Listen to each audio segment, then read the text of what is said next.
pardon. Donc, je disais que je vais présenter deux cas cliniques hein, rapidement. Je pense que ce sera source de discussion, mais donc ça va être intéressant aussi de voir si je suis les nouvelles recommandations pour la prise en charge des patients qui présentent des signes d'apnée obstructive du sommeil. Donc, le premier cas est une petite jeune fille voilà, qu'on a eu en hospitalisation pour un bilan d'obésité sévère et qui présentait cliniquement des signes de syndrome d'apnée obstructive du sommeil avec une ronchopathie très importante. Elle ne décrivait pas, ne ressentait pas de pause respiratoire avec reprise respiratoire brillante pendant son sommeil. Elle se réveille plusieurs fois la nuit sans sueur. Elle peut avoir mal à la tête le matin quand elle se réveille. À son âge, elle souffrait d'énurésie secondaire, ce qui était effectivement qui peut être un signe un petit peu alertant. Et surtout, elle décrivait une hypersomnie diurne dans le sens où elle était capable de piquer du nez pendant les cours à l'école. Donc, ces signes bien sûr, nous ont fait évoquer un syndrome d'apnée obstructive du sommeil et justifiant. Alors, nous, c'est un petit peu le protocole qu'on suit, hein, consultation ORL avec nasofibroscopie, puis polysomnographie. Alors en revanche, quand on a discuté voilà, de l'ensemble des signes avec les pneumologues qui réalisent les polysomnographies ici à l'hôpital Trousseau, on dit devant la symptomatologie, on va faire, alors on a la possibilité de faire la polysomnographie rapidement. Donc on a eu de la chance de pouvoir diagnostiquer assez vite un syndrome d'apnée obstructive sévère avec un indice d'apnée-hypopnée à 71 par heure, une bronchopathie sévère, de nombreuses désaturations et un sommeil très fragmenté. Alors là, je ne vous ai pas mis les critères voilà, qui nous font parler de quelque chose de sévère, mis à part le nombre d'apnées, hypopnées. Les ORL d'ici partagent un certain nombre de critères. Alors, je pense que ce sont des critères maison. Et donc, ça va être intéressant de voir si dans la discussion, ces critères sont devenus un petit peu plus officiels. Donc, parmi les critères maison de gravité voilà, qui nécessitent une prise en charge rapide, c'est un IAH supérieur à 20 par heure, plus un des critères suivants parmi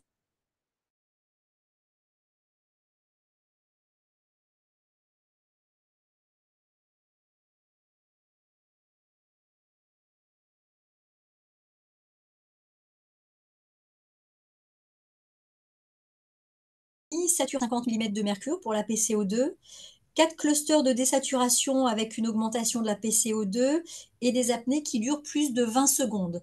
Donc, vous voyez, alors elle remplissait, alors j'ai pas mis tous les critères dans les résultats de la polysomnographie, mais elle avait plusieurs de ces critères-là. Et au vu de ces critères-là, les ORL nous ont proposé non pas de réaliser une consultation d'ORL avec nasofibroscopie, mais d'emblée de réaliser sur la diapositive suivante ce qu'on appelle une endoscopie de sommeil, pendant laquelle un geste de désobstruction peut être réalisé. Donc, elle, à l'examen de son oropharynx, elle avait des amygdales palatines et une base de langue hypertrophiée. Et à la nasofibroscopie, des végétations adénoïdes et une hypertrophie des cornets inférieurs. Alors là, j'ai mis des petits dessins pour vous montrer où les ORL sont intervenus. Donc, la chirurgie, elle a consisté en une amygdalectomie, une adénoïdectomie, une turbinoplastie et une réduction de base de l'angle. Alors, la base de l'angle, ça se fait par, euh, ça se fait par laser. Hein. Enfin, je pense que donc et ça se passe à ce niveau-là. Pour ce qui est des amygdales, euh, donc c'est au fond de la gorge. Alors là, vous voyez différents stades d'obstruction par les amygdales. Les cornets inférieurs, ce sont ces excroissances qui sont le long de la cloison nasale. Voilà, c'est ici. Je ne sais pas si vous voyez ma flèche. Non, vous voyez pas ma flèche. Oui. Mais voilà, Hmm. peut-être, Si, voilà, ça y est, si on la voit. ça, Ok. c'est la flèche de Laurence, voilà, donc qui vous montre voilà, qui vous montre les lieux où sont intervenues les obstructions chez Chelsea. Et la PPC a été mise en place immédiatement au décours de la chirurgie. Voilà, alors elle a été revue au décours de la chirurgie, hein, dans une surveillance classique. Et cette jeune fille ne mettait quasiment pas sa PPC. En revanche, grâce à la chirurgie, le sommeil a été largement amélioré sur les critères cliniques de l'ergopathie qui avait beaucoup diminué, voilà, une hypersomnie diurne moins franche qu'avant la chirurgie. Et puis, quand la polysomno de contrôle a été réalisée en air ambiant, puisqu'elle ne portait pas sa PPC, eh bien le SAOS avait quasiment disparu, puisqu'un SAOS IH 3 par heure est considéré comme un SAOS léger. Donc, elle a arrêté sa PPC. Et puis, à 3 mois de la chirurgie, tout était bien rétabli au niveau ORL. Alors, on a noté à l'oropharynx pas de repousse parce que quand l'exérèse des végétations euh, ou des, ou des amygdales sont incomplètes, eh bien, elles peuvent potentiellement repousser. Voilà, donc l'idée, c'est qu'elle soit un petit peu alerte sur les signes qui pourraient faire penser à une récidive des symptômes de SAOS pour qu'elle nous en fasse part. Voilà, et au décours de ce traitement, de cette prise en charge, à 6 mois, on l'a revue, elle va bien. Alors son IMC n'a pas diminué, elle n'a plus de SAOS, mais ses données de poids, taille et IMC sont restées constants. Voilà pour le premier cas. Et le deuxième cas, voilà, toujours un adolescent de 13 ans. Il avait des signes cliniques, hein, avec une rhocopathie, des difficultés respiratoires en décubitus et une respiration très bruyante par la bouche, même au réveil. Des réveils occasionnels, pas de céphalie matinale, une énurésie lui aussi. Euh, Pas de franche hypersomnie diurne. Donc chez lui, nous avons voilà, suivi notre protocole, consultation RL avec nasofibroscopie, polysomnographie. Donc, à l'examen de l'oropharynx, il avait des amygdales palatines hypertrophiées, et à la nasofibroscopie, euh, des végétations hypertrophiées. À la polysomnographie, malgré tout, voilà, il y a un syndrome d'apnée du sommeil a été objectivé, mais léger, avec un indice apnée-hypopnée à 3 par heure. Et puis sur le plan ORL, il a subi une amygdalectomie, une adénoïdectomie. Et puis l'idée, c'est qu'on recontrôle un petit peu à distance. Je pense que c'est sur la diapositive suivante. Ah ben non, c'était fini. Qu'on recontrôle à distance, voilà, comment a évolué son sommeil et notamment le niveau de ronflement et de respiration, si sa respiration bruyante a disparu pendant la journée. Voilà. Euh, donc, merci Catherine. Je vais prendre justement la suite. On Je vais... discutera des cas à la fin, c'est ça? Oui. On viendra sur Oui, les cas à la oui, fin. on va poser des questions à la fin sur lequel je pense. Donc, je prends la suite pour parler un tout petit peu du sommeil et de l'adolescent obèse avant de passer la main à Nathalie, qui, comme vous savez, est la présidente de l'Association française des orales. Donc, merci Catherine, parce que c'est des cas qui sont très intéressants et qui vont illustrer par la suite la discussion à la fin, je pense. Euh, Quel est notre programme? Ah, là, j'ai un peu de la faire en suède, excuse-moi. Euh, hop, donc, voilà, c'est mieux. Donc, quel est notre programme? On va parler rapidement du sommeil de l'adolescent, le SAOS, les causes, les conséquences, le SAOS chez l'ado obèse, les symptômes dépistés à ça. Là, je vais passer la main à Nathalie. Et surtout, pour comment explorer une suspicion de SAS chez un adolescent. Donc, notre temps est compté, donc je vais aller relativement vite. Notre synthèse qu'on va faire aujourd'hui est basée sur les recommandations. On a deux recos qui sont disponibles en français. Un qui vient de sortir en médecine du sommeil, les fruits d'un travail intense par les membres de la Société française de la médecine du sommeil, chapeauté par Guillaume Bottin. Et un autre qui a été fait par mon ami Zanlan Gayen, qui parle justement de ça chez l'ado. Quelles sont les particularités de la prise en charge? Donc, on va commencer très rapidement pour vous rappeler qu'est-ce qui régule le sommeil chez les ados, parce que là, on a des choses intéressantes à dire. On a deux grands systèmes qui contrôlent le sommeil. La première, c'est la pression de sommeil qui dépend de la durée de l'éveil. Donc, plus qu'un ado se prive de sommeil, plus qu'un ado reste éveillé, plus qu'il serait somnolente. C'est important par la suite.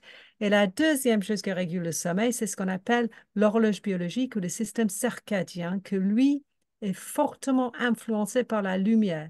Et ces deux systèmes-là contrôlent la quantité et la qualité de sommeil, apnée ou pas apnée.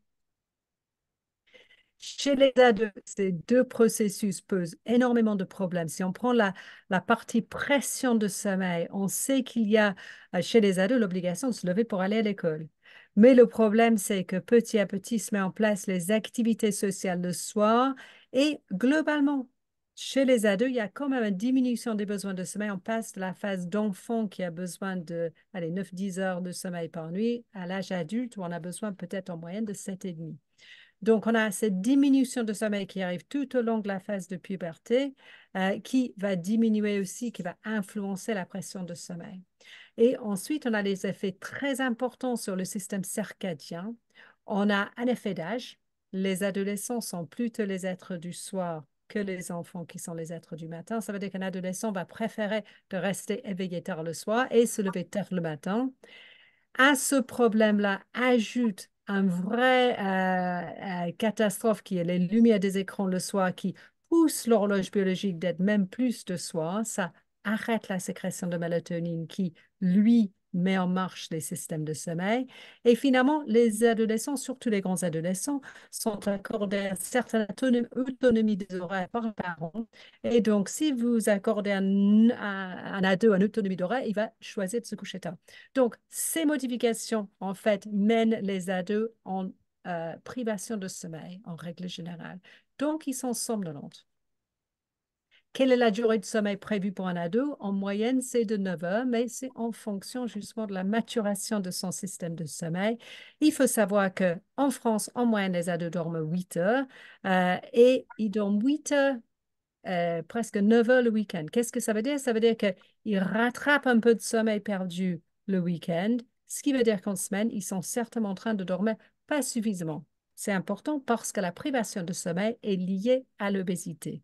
Et cet effet est beaucoup plus marqué chez les garçons. D'où l'importance d'avoir une durée de sommeil qui est normale. Donc,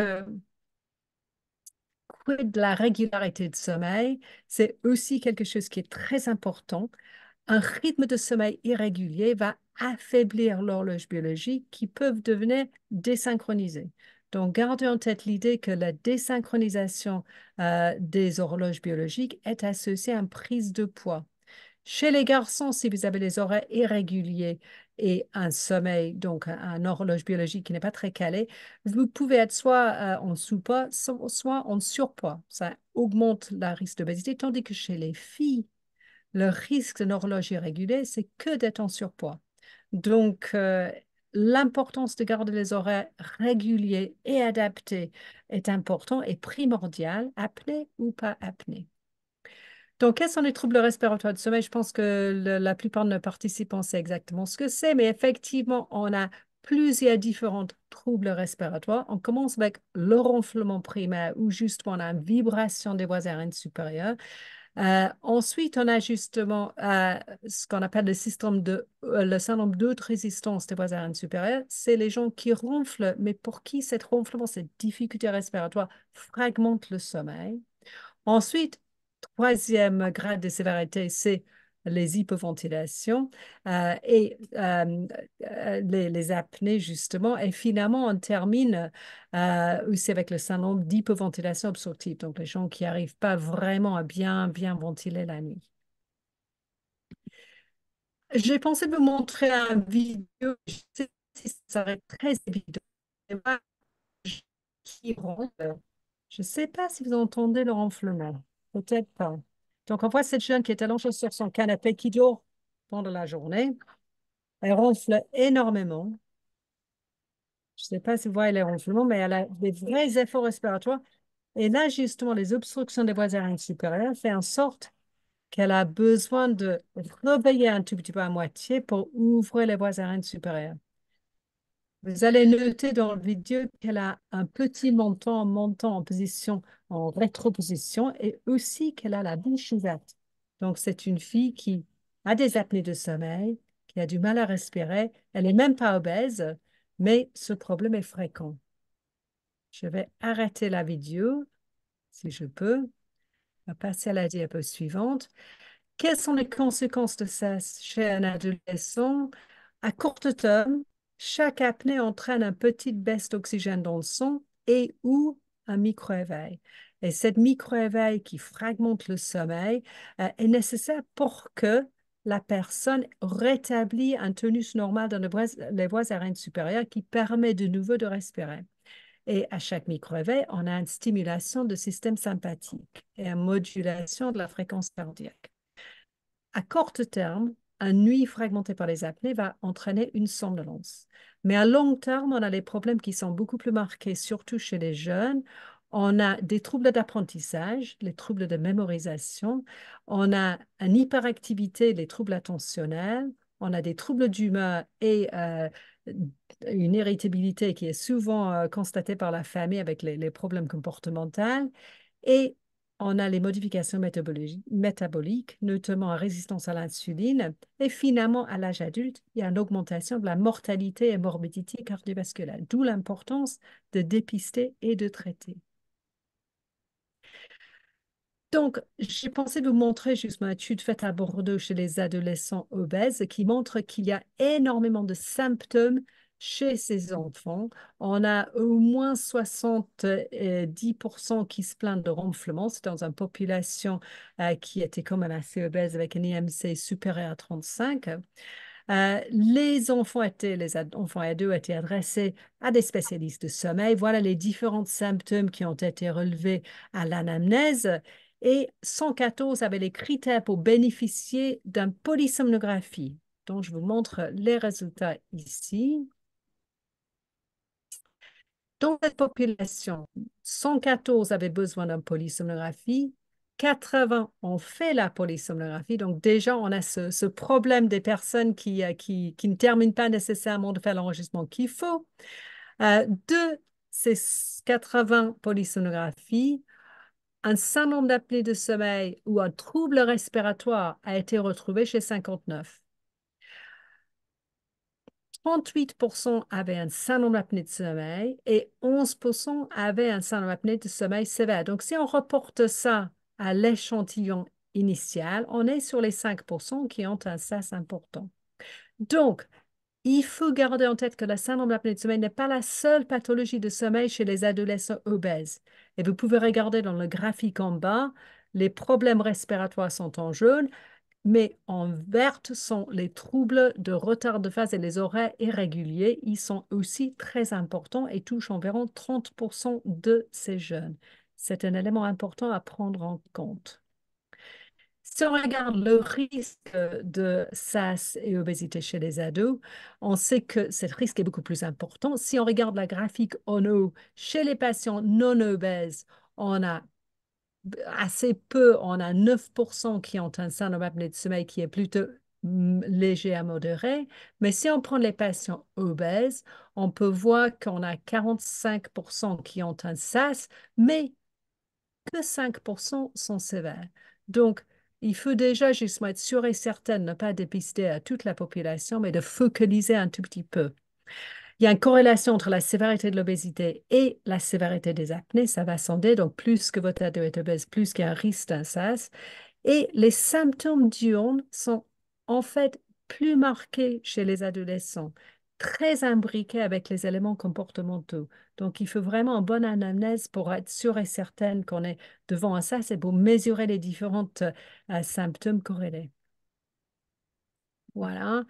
quelles sont les conséquences de ça chez l'ado? On a déjà parlé de cela un tout petit peu, mais on a une étude intéressante sur les effets métaboliques, les effets cardiométaboliques chez les ados sont connus, mais si on ajoute un SAS, on ajoute un facteur de risque important pour la résistance, par exemple, à l'insuline. Donc, globalement, pourquoi cela? Parce qu'un SAS et une fragmentation de sommeil module les hormones leptine et ghrelin. La fatigue aussi qui est liée à cette fragmentation de sommeil due à la SAS va encore diminuer l'activité.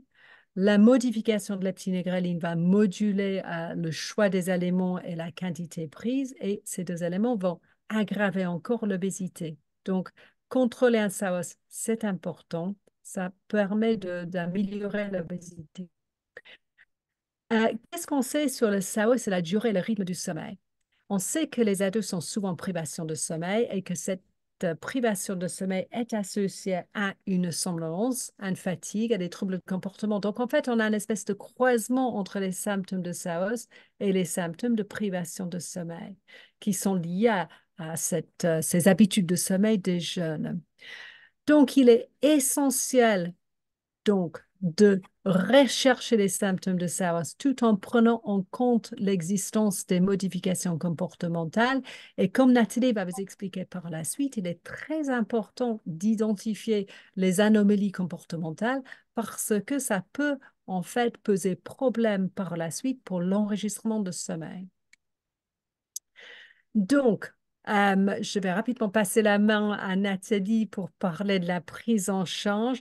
Quels outils, si on adresse à qui, qu'est-ce qu'on propose, quelle prise en charge en dehors de la perte de poids, toujours basé sur nos recommandations. Donc, Nathalie, je vais fermer la partage d'écran et je vais te passer la main pour parler de toute la partie dépistage, etc.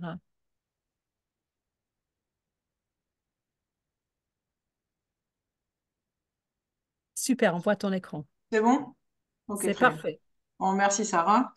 Euh, alors oui, juste pour me présenter un tout petit peu plus. Donc moi, je suis ORL, hein, la première spécialité, et je suis effectivement présidente de l'association française Sommeil en ORL. Je suis aussi allergologue et médecin sommeil, bien sûr. Donc c'est vrai que je suis très transversale sur tout ça, très spécialisée aussi en enfants. Et au niveau du parcours, ce qui peut être intéressant, c'est que moi, je suis libérale. J'ai été aussi attachée à l'Hôtel Dieu et je travaille énormément avec mes collègues ORL, hospitaliers, entre autres à Necker.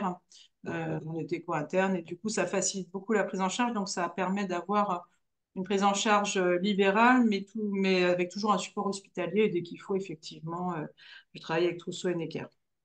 Voilà. Alors, je vais voir comment ça avance au niveau de mon écran. Ah ben voilà. Euh, alors, par contre, les vignettes, je vais juste les repasser parce que voilà, ça me coupe.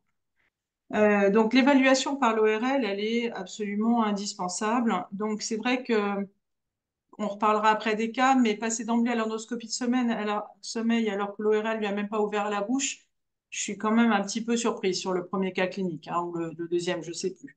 On examine quand même les gens avant de poser une indication opératoire et je connais pas beaucoup d'anesthésistes qui vont endormir un enfant sans qu'il ait été vu avant en consultation, mais bon. Peut-être qu'à Trousseau, il y a des circuits très, très, très rapides. Voilà. Donc, c'est vrai que l'évaluation par un ORL, elle est absolument essentielle, même si le foyer obstructif, il n'est pas évident. Donc, vous allez voir que ça s'intègre quand même dans un schéma thérapeutique global.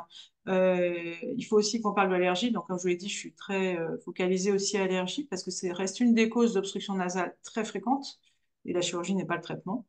Il faut savoir poser les indications chirurgicales. Donc, en général, c'est assez consensuel, hein. C'est l'ORL peut proposer, mais ça va toujours être discuté en fonction de l'état de l'enfant ou de l'ado ou même de l'adulte d'ailleurs. Et après, donc, les recos étaient basés donc, sur des critères majeurs mineurs, entre autres pour discuter de faire ou pas l'enregistrement du sommeil pour compléter le bilan, et après de proposer aussi l'intervention en cas d'hypertrophie amygdalienne. Donc, on va revoir un petit peu tout ça. Donc, à l'interrogatoire, bien sûr, on recherche les antécédents personnels, on recherche personnels et familiaux. Donc, en ORL, comme dans d'autres spécialités ou même en médecine générale, on a souvent des familles de patients. Or, ces familles de patients, ça peut être des familles d'apnéiques, ça peut être des familles d'allergiques. Et voilà, donc c'est vrai que ça, c'est la première chose, c'est qu'on regarde les antécédents personnels et rapidement, on regarde aussi les accompagnants, que ce soit les parents, frères ou sœurs, que ce soit pour la morphologie. Le père qui est très rétrognate, on va avoir un enfant qui est très rétrognate, qui va avoir une respiration buccale, qui va avoir une obstruction nasale. Voilà, il faut vraiment regarder les gens, ça c'est important. Donc, les antécédents, est-ce qu'il y a des antécédents d'orhinite allergique? Donc, chez un ado, souvent, il n'a pas été forcément dépisté, ça dépend un peu du parcours, mais du coup, on en revient aux antécédents familiaux. Donc moi, je n'hésite pas à demander aux parents, est-ce que l'un de vous deux, voire les deux, est allergique? Il y a une très très forte hérédité, hein. Même allergène, deux parents allergiques au même allergène, 80% de chances que l'enfant soit allergique à cet allergène. Donc, c'est vraiment énorme. Donc, est-ce que l'enfant a été opéré? On parle beaucoup du frein de langue. Donc, c'est vrai que moi, j'ai quasiment 2 à 3 petits qui me sont adressés pour des frénectomies. Donc, ça, c'est important. Vous regardez s'il y a une fente vélo-palatine. Donc, ça, on la voit. Voilà, les antécédents. Donc ça, c'est suite au reco, ils avaient fait effectivement. Alors j'ai enlevé majeur et mineur parce que les signes cliniques avant tout sont mixtes. Et après, c'était plus dans les critères d'indication de choses. On retrouve un peu tout ce qu'on a dit avec les symptômes nocturnes, les symptômes diurnes et les signes ORL et dentofaciaux. Donc, on parlait de l'obésité. Moi, en consultation d'ORL, j'ai énormément de problèmes d'enfants avec une petite mâchoire ou d'adultes avec une petite mâchoire. Donc ça, c'est important. Il n'y a pas que les patients obèses qui ont des apnées. Donc ça, c'est vraiment une notion qui malheureusement est encore très ancrée. Si on n'a pas de surpoids, on ne peut pas faire d'apnée. Et j'ai même des médecins qui disent à leurs patients, non, vous ne pouvez pas faire d'apnée, même si votre femme est en train de dire que vous en faites, parce que vous n'avez pas le type. Donc voilà, donc la clinique est importante, mais il ne faut pas rester sur des a priori comme ça. Ça me gêne effectivement énormément d'avoir personne. Je parle à mon écran. Je suis désolée, c'est un peu perturbant pour moi. Parce que du coup, j'ai pas l'interaction. Est-ce que ça vous intéresse ou pas? Enfin voilà, c'est très bizarre pour moi. Merci. Non, mais j'ai vraiment du mal. J'aime bien enseigner, mais j'aime bien l'interaction. Voilà. Comme ça, je ne ferai pas de blagues parce que je ne verrai pas si je fais rire les gens. Je fais toujours beaucoup d'humour, mais bon, tant pis, vous n'aurez pas mon humour cette fois-ci. Voilà. Nous, ce qu'on voit en ORL qui est énorme, très important, mince, on revient en arrière, voilà, c'est la respiration buccale. Donc en ORL, c'est vraiment un des signes quand vous voyez un enfant qui rentre en consultation, il rentre dans votre cabinet, lui, vous êtes sûr déjà il y a de l'obstruction. C'est vraiment, et c'est souvent, plus souvent quand même le nez que les amygdales, mais c'est vraiment la respiration buccale bruyante, ben là, vous êtes sûr qu'il y a un problème. Et parfois, ils viennent même pas pour ça, parfois, c'est même le frère qu'on vous a emmené, hein. D'accord? Donc, c'est là où je vous dis, il faut vraiment regarder, c'est une consultation d'ensemble. La respiration buccale, c'est essentiel. Pourquoi? Parce que quand vous avez un petit qui respire bouche ouverte, toute la croissance de la face va mal se faire. Il va se retrouver avec une face longue, avec un nez très étroit. Donc nous, on les revoit à l'âge de 25-30 ans, ils ont deux fosses nasales qui sont très très étroites, un palais qui est étroit. Ils ont des troubles d'orthodontie, ils sont en orthodontie, mais bon, on ne peut pas après refaire les fosses nasales. Enfin, on ne peut pas, voilà. Donc c'est très tôt que dès qu'on dépiste qu'un enfant a vraiment une respiration buccale qui est toujours bouche ouverte, il ne faut pas dire c'est pas grave, dans 10 ans ça ira mieux. Ou c'est pas grave, quand il aura 9 ans, les végétations vont évoluer, on sera bien. Donc moi, c'est vrai que je suis en ORL, voilà, on fait vraiment attention à ça, la respiration buccale. Il faut vraiment penser à la rhinite allergique associée en fonction des âges, hein, c'est bien sûr, mais il faut vraiment faire attention à ça. Euh, Parce que la respiration bruyante, elle est déjà dans la journée, elle n'est pas que la nuit. D'accord? Euh, donc voilà, après, c'est tous les signes qu'on a déjà vus qui sont assez classiques, les cauchemars, les sommeils agités, l'énurésie, bon, les frères et sœurs qui se plaignent, qui ne peuvent pas dormir, tout le retentissement dans la journée avec les troubles de l'attention. Alors là, je suis en train de faire toute la biblio, TDAH, les troubles respiratoires obstructifs. C'est vrai que les deux sont parfois un peu intriqués et compliqués à différencier parfaitement, bien qu'on ait quand même des petits signes. Les cernes aussi. Les cernes, c'est un bon signe. Un enfant qui est très cerné. Et puis après, bah, tous les signes ORL dentofaciaux qu'on va revoir. Donc, effectivement, l'examen clinique, bon, la posture globale de l'enfant, bouche ouverte, le nez, donc on va faire la fibro. Si besoin, un bilan allergologique. En tout cas, juste poser la question aux parents, est-ce que vous êtes allergique ou pas? Ça prend 3 secondes.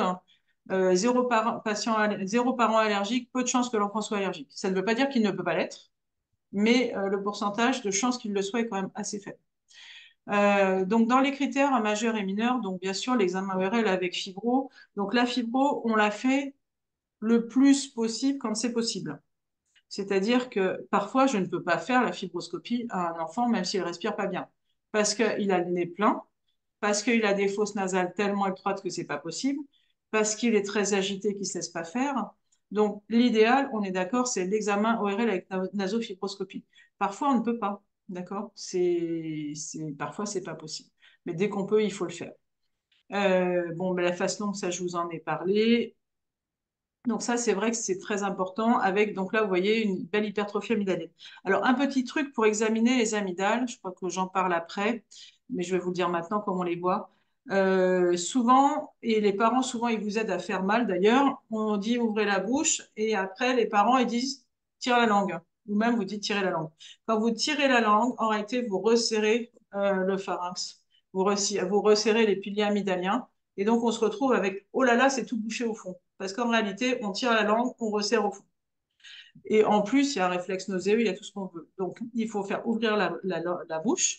Il faut dire, tu laisses la langue à l'intérieur, tu respires tranquillement et vous appuyez la baisse-langue à la partie antérieure de la langue. Et là, vous allez avoir une respiration normale et un volume normal, en réalité, de votre pharynx au fond et les amygdales qui ne seront pas d'emblée jointives.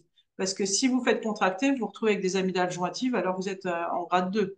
D'accord? Donc ça, c'est vraiment, voilà, c'est du quotidien. Enfin, c'est très simple de regarder les amygdales parce que déjà, vous entraînez pas de réflexe nauséeux et vous aurez vraiment une vraie vision de ce qui se passe. Si vous faites tirer la langue, ça bombe, vous voyez plus, enfin voilà. Alors, pour faire la fibroscopie, désolé, juste, il y a quelqu'un qui sonne.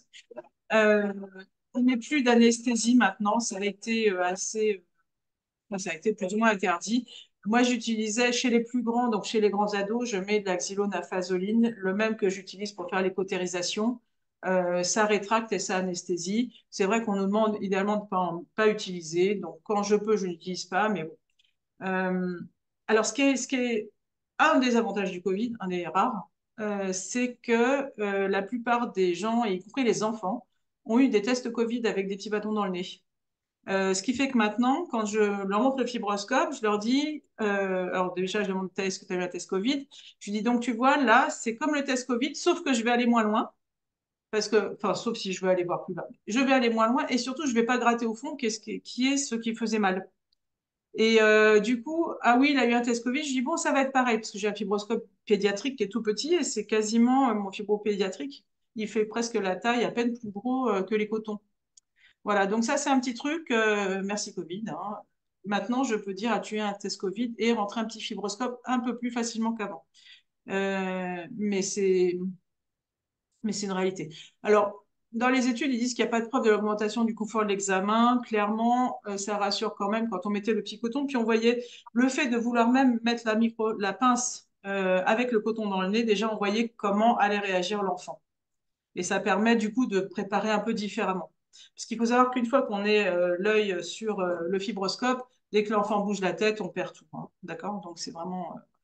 Et donc souvent, moi, je quantifie 2 tiers, 1 tiers sur l'obstruction des cônes.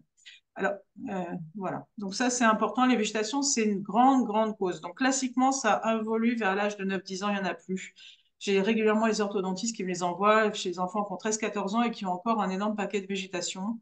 En cas de reflux important, elles peuvent être grosses. En cas de rhinite allergique, elles sont aussi inflammatoires. Donc, il y a quand même des causes médicales avant de se jeter sur la chirurgie des végétations. Donc, faut quand même, c'est là où le médical interrogatoire quand même intervient. Il n'y a pas que la chirurgie qui soigne, parce que la chirurgie, s'il y a une rhinite allergique, ça va se reboucher ou ça va jamais se déboucher de toute façon. Pour les amygdales, il y a la classification de Brodsky et en réalité, Friedman l'a un peu repris en changeant la façon juste de formuler. Enfin, pardon, c'est Friedman et Brodsky qui parlent plutôt en obstruction 25%, 50%. Voilà, donc vous l'avez là, je pense qu'après, de toute façon, c'est enregistré, vous pourrez regarder. Et voilà, donc là, je vous ai marqué la baisse langue. Donc, vous voyez, sur la photo, vous laissez respirer tranquillement, vous appuyez doucement, et là, vous avez vraiment la vision de votre pharynx en position normale. D'accord? Donc, vous ferez le test pour ceux qui n'avaient pas, voilà, de faire tirer la langue et après de faire respirer tranquillement en ouvrant la bouche très détendue. Ça change tout. Donc ça, vous les aurez, c'est bien classifié. Et on a souvent des enfants qui sont 3-4. Nous, notre gros problème diagnostic et prise en charge, c'est quand ils sont... Moi, souvent, je marque classe 2-3. Ils sont souvent classe 2-3, les enfants. Et ces enfants-là, qu'est-ce qu'on fait? Classe 2-3, logiquement, voilà, ça, se passe ça, ce ronflement, est-ce que c'est la seule cause? Quand il y a des très grosses végétations et une classe 2 amygdale, on se dit, bon, ça va être plutôt les végétations. S'il n'y a pas de grosse végétation, c'est que ce sont les amygdales ou autres. Enfin, voilà. Donc, quand elles sont énormes, on a un petit peu moins de soucis pour la prise en charge. Après, on a tout ce qui va être effectivement le palais étroit, les malpositions dentaires, une grosse langue. Tout à l'heure, par rapport aux cliniques, ce sont plutôt, à mon avis, une chirurgie des amygdales basilinguales qui a été faite que base de langue, on ne fait pas normalement. Donc, je pense que c'était les amygdales palatines et les amygdales linguales. Parfois, il y a des grosses langues, mais ça, c'est plus sur les enfants qui ont des malformations, des enfants, on va dire, qui ont un SAS de type 3. Donc, les freins de langue, déviation de la cloison, tout ça, on va regarder.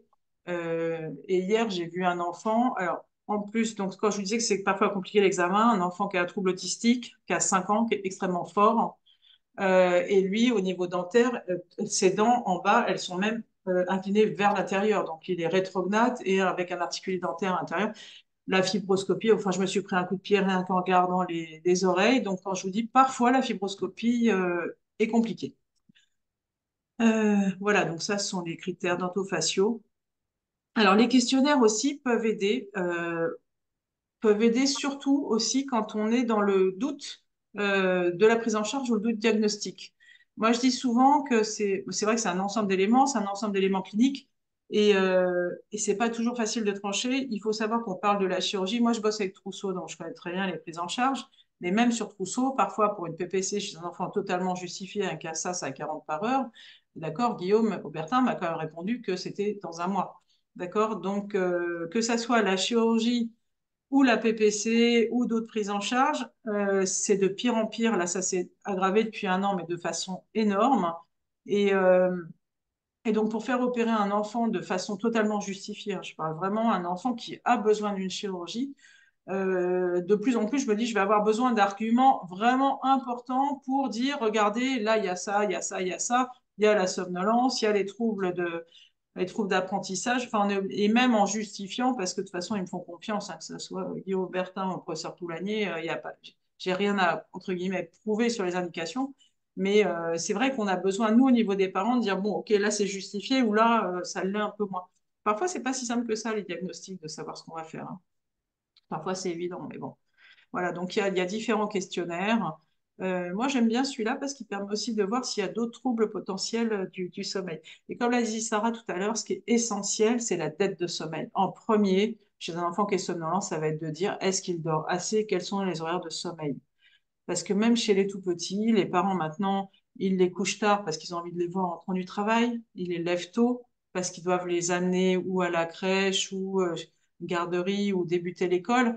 Et donc, on va dire que même déjà chez le tout petit petit, il y a déjà une dette de sommeil qui est installée, on va dire, par la façon de vivre maintenant. Et donc, c'est vrai que dans les cas de la somnolence, il faut vraiment penser à savoir est-ce que déjà, il n'y a pas une dette de sommeil. Et après, effectivement, quand l'enfant est plus grand, ben, ça s'aggrave par les comportements, par les téléphones, les jeux vidéo. J'ai vu encore deux parents cette semaine qui me parlaient de l'addiction aux jeux vidéo. Ils ont eu des soucis avec deux ados qui ont décroché au niveau scolaire complètement à cause des jeux en ligne, je sais, Dawnfest ou quelque chose comme ça, là, où ils se cachaient sous les draps, ils avaient tout essayé, ça a duré 2 ans. Donc il y a quand même des vrais problèmes de dette de sommeil avant de penser au SAS, hein. Enfin voilà, donc le problème du sommeil et de la somnolence, c'est quand même c'est très important, quoi. Donc ça, c'est un autre questionnaire, donc vous les regarderez, je vous les ai mis. Et ça, c'est celui qui a été traduit de Gozal. Alors celui-là, c'est en plus avec à chaque fois une petite règle, on fait Q1, Q2 sur 2, donc c'est un petit peu long. Donc moi, les questionnaires, je les fais remplir. Ou effectivement, quand je donne les examens, ils me les ramènent en même temps, on les regarde après. Ou sinon, je refais passer tranquillement les parents en salle d'attente, je prends d'autres patients et après, je les reprends avec les questionnaires. Parce que si vous commencez à les faire répondre pendant que vous êtes en consultation avec, c'est compliqué, hein, ça, à moins que vous n'ayez pas trop de patients. Donc la prise en charge, elle va être d'abord non chirurgicale. Alors, moi, je vois pas du tout mes titres, alors je ne sais pas, mais bon, a priori, c'est voilà. Euh, Idéalement, les prises en charge, de toute façon, il faut être en réseau. Donc, comme je vous l'ai dit, moi, c'est que ce soit médecin libéraux hospitalier. Moi, je suis libérale, j'étais avant praticien hospitalier aussi. Bon, mais peu importe, j'ai gardé mes contacts avec mes collègues et on travaille j'ai quasiment tous les jours, voire tous les 2 jours. Alors, moi, c'est des cartes Rousseau, c'est un pôle au téléphone pour un enfant que j'envoie. D'accord? Mais c'est tout le temps, on travaille ensemble. On peut très bien travailler en ville voilà, et s'aider de toute façon de l'hôpital. Ce qui va être important pour nous, comme je l'ai dit, c'est de définir le bon timing. Sauf que maintenant, le timing, il est même une consultation de base, elle a 6 mois, donc c'est devenu très très compliqué. Euh, donc, il y a les médicaments, on va revoir un médicament anti-inflammatoire, la prise en charge de la rhinite allergique, l'orthodontie, la kiné, bien sûr le contrôle pondéral. Donc, ça, c'est vraiment aussi votre domaine, bien sûr. La ventilation. Voilà. Donc, les médicaments anti-inflammatoires, pour le SAS, ils n'ont pas l'indication. Il n'y a pas d'AMM. Pour les végétations, nous, on a quand même dans les recos, pour l'hypertrophie adénoïdienne, les corticoïdes en local. Parfois, pareil, il y a des antihistaminiques systémiques qui sont mis parce qu'il y a une vertu anti-inflammatoire des antihistaminiques. Ce n'est pas que anti-allergique, mais ça n'a pas d'AMM non plus. Et le montelukast qui était donné énormément par les pneumos et nous, parce qu'il y a une étude il y a une vingtaine d'années qui avait montré que ça faisait diminuer la taille des végétations. On n'a pas l'AMM non plus. En plus, ça entraîne des cauchemars, surtout si c'est le générique. Et donc ça a été quand même assez...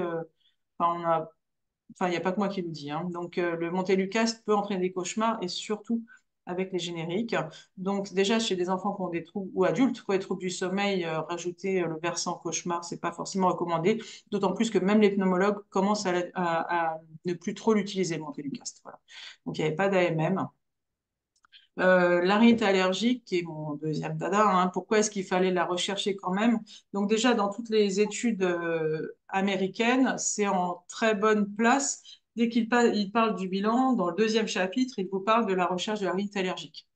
On sait que la rhinite allergique a un énorme impact. Alors, c'est vrai que quand on parle d'allergie, on dit aux gens, est-ce que vous avez une rhinite allergique? Ils vont dire, ah oui, au printemps, c'est une catastrophe. Pourquoi? Parce qu'il y a vraiment un effet on-off, ils sont très bien toute l'année, ou ils sont bien, ils ont l'impression qu'ils sont bien toute l'année, et au printemps, il se passe quelque chose où ça va plus du tout. Donc, ils vont dire, ah oui, oui, je suis allergique. Par contre, est-ce que vous êtes allergique aux acariens? Ils vont dire, bah, non, je pense pas. Donc, l'allergie aux acariens, qui est la pire pour le sommeil, à part la période pollinique où ils vont pas être bien 1 mois ou 2, sont des gens qui, en fin de compte, depuis tout le temps, depuis toujours, se mouchent le matin, éternuent un peu, se mouchent le matin, et après c'est fini, et le soir se mouchent, éternuent. Et donc en réalité, il y a une obstruction nasale la nuit, donc il faut impérativement rechercher l'allergie aux acariens. Donc c'est voilà, autant il y a une allergie, la saisonnière, ils vont dire ah oui oui je suis très allergique, autant les acariens pour eux ça fait partie de leur quotidien, ils ont toujours respiré comme ça, ils ne sont pas allergiques. Donc c'est vraiment important de le rechercher.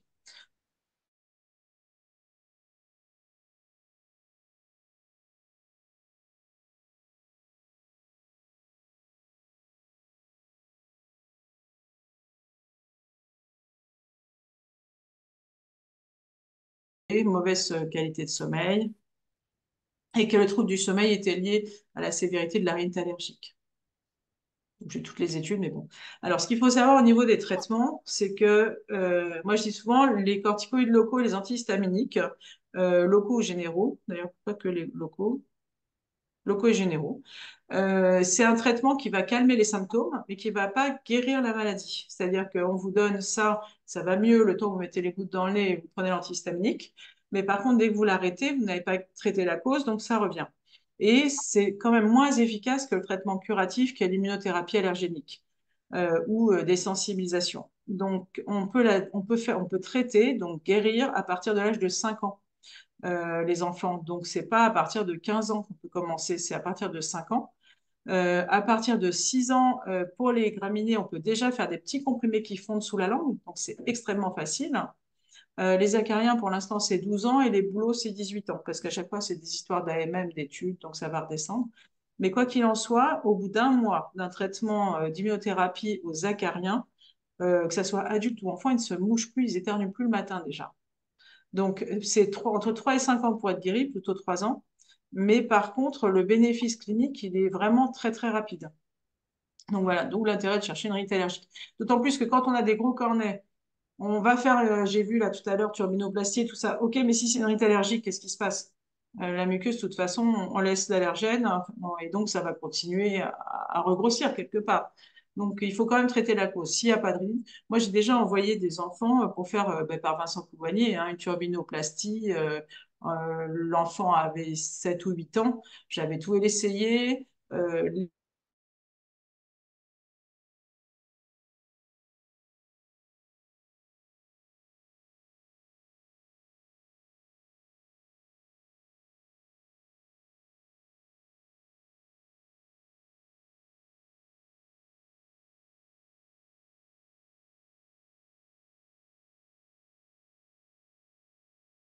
Travailler en réseau pour optimiser l'âge auquel l'enfant devrait être pris en charge. J'ai aussi un enfant, j'ai un enfant qui a un Pierre Robin que j'ai encore vu hier, que je suis depuis qu'il est petit. Ça fait plus de 20 ans que je suis. Et, euh, et c'est vrai qu'on a besoin d'être en réseau, donc l'orthodontie et l'orthodontiste fait partie du réseau. Parce que selon les enfants, les pathologies, le maxillaire, obstruction nasale, les chirurgies, ça ne sera pas forcément au même âge que l'orthodontiste va décider d'intervenir. Parfois, il aura impérativement besoin de faire quelque chose à l'âge de 6 ans. Parfois, ça sera à l'âge de 13 ans. Parfois, il va vous dire, je vais attendre la fin de la croissance. En général, non. Hein. En général, ils font avant. Voilà. Mais ce que je veux dire, c'est qu'il ne faut pas se dire, j'attends l'âge de 12 ans pour l'envoyer chez l'orthodontiste. D'accord? Il ne faut pas hésiter à l'envoyer avant et l'orthodontiste lui-même vous dira, je le revois à l'âge de 10 ans, je le revois à l'âge de 12 ans. Mais comme ça, vous avez votre schéma. Ça, c'est important. La rééducation. Donc moi, je travaille beaucoup avec les rééducateurs, mais pas spécialement pour le syndrome d'apnée du sommeil.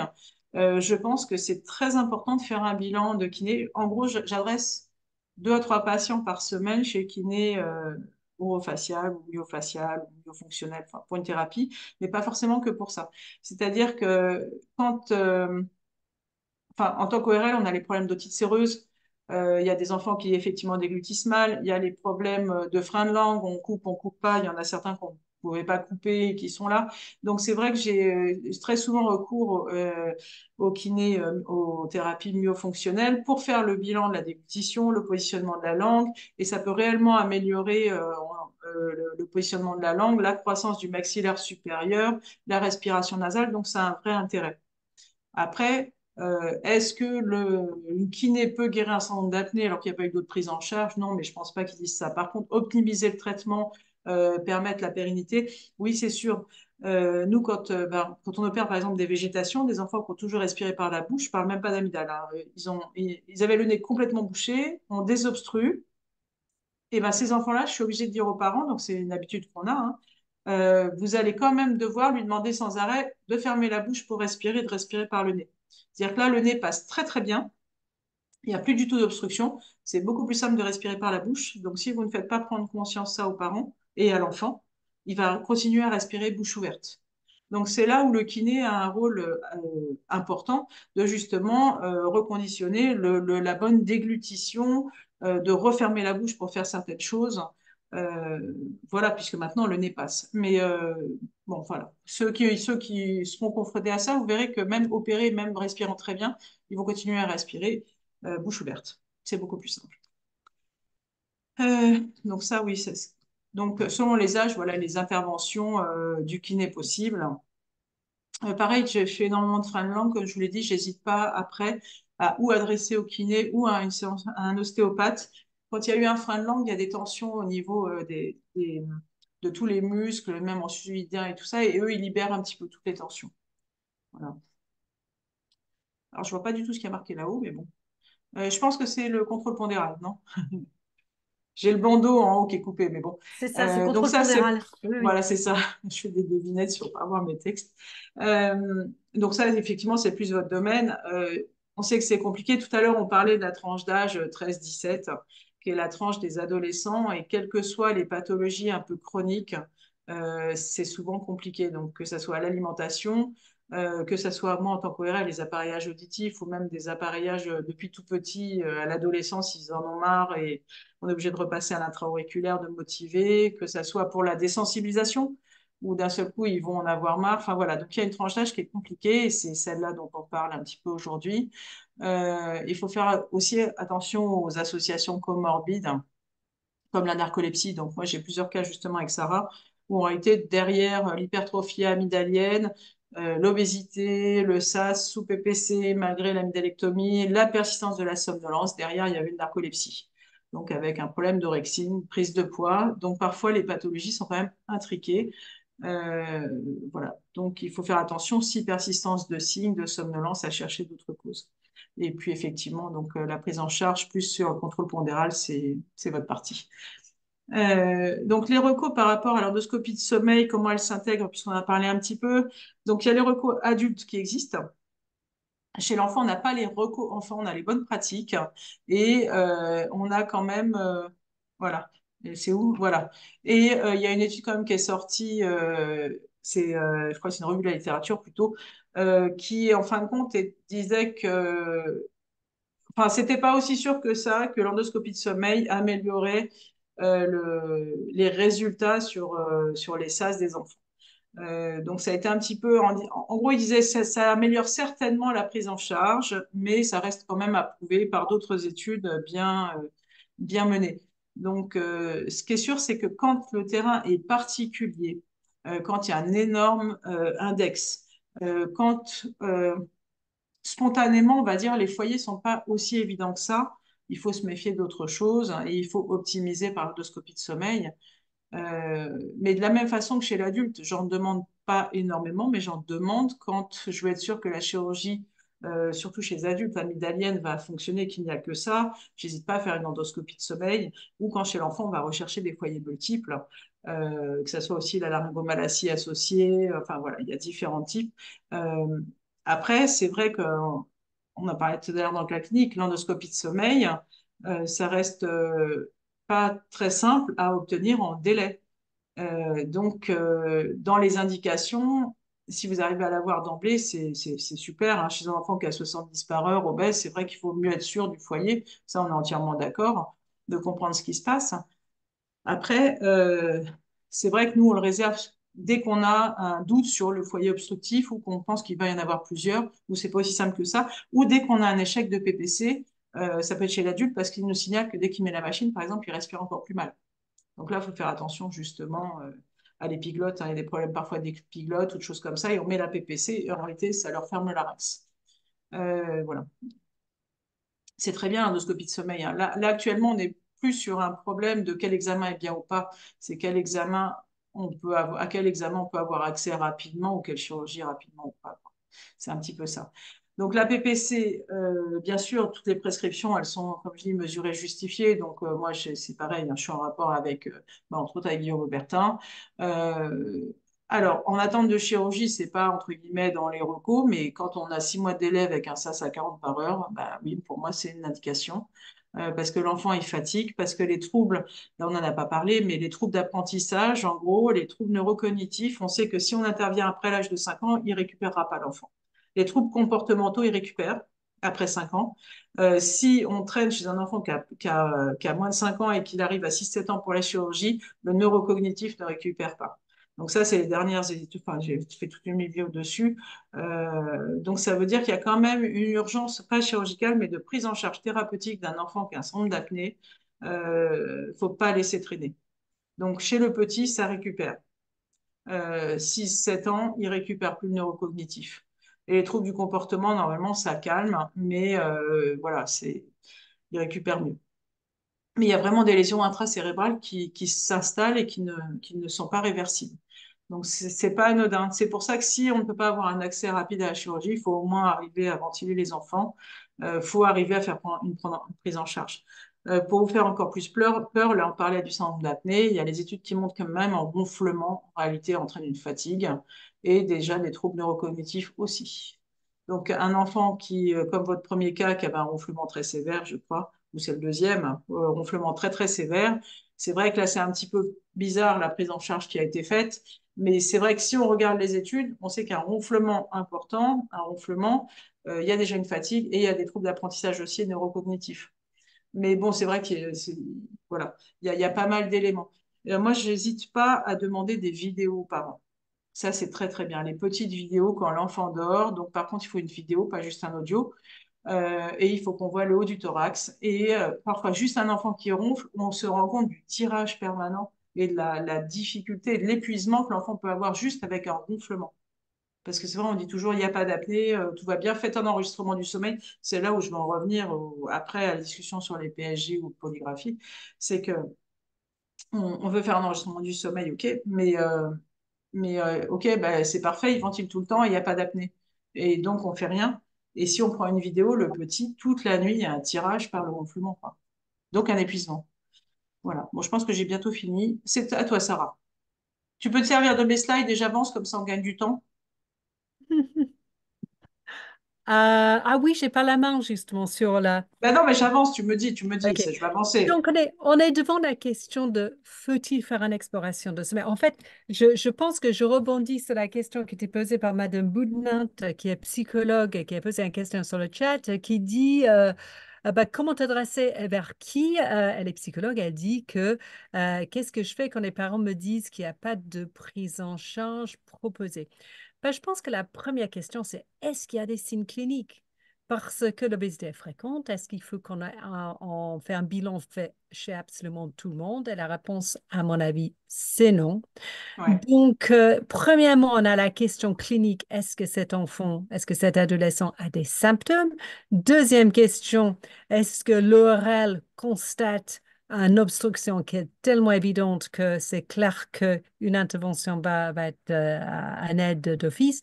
Et ensuite, sinon, si on n'a pas d'obstruction évidente et si la question se pose, c'est quelle exploration faut-il faire? Donc, pour être clair entre les deux exploration dont vous en avez entendu parler. On a les polygraphies ventilatoires qui ne mesurent que la respiration et les polysomnographies qui mesurent le sommeil et la respiration. Et si je reviens sur les difficultés de sommeil chez les ados qui sont obèses, vous allez dire déjà qu'on a un problème avec les polygraphies ventilatoires pour certains ados parce que si ils ont des horaires très irréguliers, si l'enfant se couche à 4 heures du matin pour se lever à midi, on a un gros souci pour les explorations faites en ambulatoire parce que on met un timer pour démarrer la polygraphie ventilatoire qui est typiquement à 23 heures ou quelque chose comme ça. Parce que si l'enfant ne s'endort pas et la polygraphie ventilatoire s'arrête de toute manière à, allez, on va dire 8 heures, on va capter très peu de sommeil et on va avoir les longues périodes d'éveil et la respiration pendant l'éveil peuvent être irréguliers. Donc, on risque de sous-estimer ou surestimer le vrai symptôme. Donc, une polysomnographie, donc, logiquement, peut être mieux chez les adolescents qui ont un sommeil détraqué, mais par contre, si on fait les polysomnographies à tout le monde, en fait, on est devant un problème de demande. On n'en a tout simplement pas assez de place en exploration pour faire cela. Où est-ce qu'il faut qu'on le fasse? Faut-il qu'on le fasse à l'hôpital? Ben, je vous dis d'office qu'on n'a absolument pas assez de place pour enregistrer tous les enfants à l'hôpital. Et de plus, je crois que les hôpitaux devraient être plutôt réservés pour les enfants, les adolescents qui ont des problèmes qui font en sorte que l'enregistrement à domicile n'est pas possible. Un adolescent va probablement dormir mieux chez lui qu'à l'hôpital, mais quoi qu'il arrive, on n'a pas assez de place ni à l'hôpital, ni pour le moment ambulatoire, donc on a un vrai souci. Et la troisième souci, c'est que un enregistrement qui est fait, lu par une analyse automatique et n'est pas lu par un médecin qui est formé aux troubles respiratoires de l'adolescent et de l'enfant, risque de faire des bêtises. Il faut impérativement qu'on ait un médecin formé qui fait une analyse visuelle, sauf que on n'a pas assez de médecins formés. Donc, on a des problèmes à plusieurs niveaux. Est-ce qu'on peut changer de diapo? Est-ce que je peux juste dire un petit mot? Oui, Tu en tout à reparles fait. après de la différence polygraphie polysomno ou pas, non? Ça, je l'ai dit, je viens de la dire. Ouais, c'est juste que, oui, polygraphie, respiration. Parfois, même, alors, si l'enfant, effectivement, a des horaires à peu près corrects, on va dire, on peut quand même commencer par la polygraphie, qui est quand Oui, même tout plus à fait. simple d'accès, voilà. Et la polysomno, dès qu'on pense qu'il y a d'autres pathologies derrière aussi, quoi. Oui, donc moi je pense qu'il faut réserver la polysomnographie pour les enfants qui ont vraiment besoin, vu la difficulté d'accès justement de cette exploration. Je suis ravie qu'à Trousseau, ils sont visiblement assez faciles d'accès, mais je vous jure que Pas dans la toujours vraie vie, c'est expérience, non. excessivement compliqué. Et je parle justement avec mon chapeau de médecin de l'hôpital de Garches, où justement on a les demandes tous les jours pour faire les explorations de sommeil chez les ados obèses ou non obèses. Et on n'a juste pas assez de place. Et d'autant plus que si j'ai une demande d'un enfant qui vit dans 77 et mon hôpital est dans 92, c'est juste pas pratique. Il faut une prise en charge à proximité. Et là, il y a un grand travail à faire avec les moyens locaux pour essayer d'augmenter la disponibilité de la prise en charge sur place. Et Madame Boudna a dit, je ne vous parle même pas du Montois, c'est une horreur. Donc, je suis désolée pour les mantois.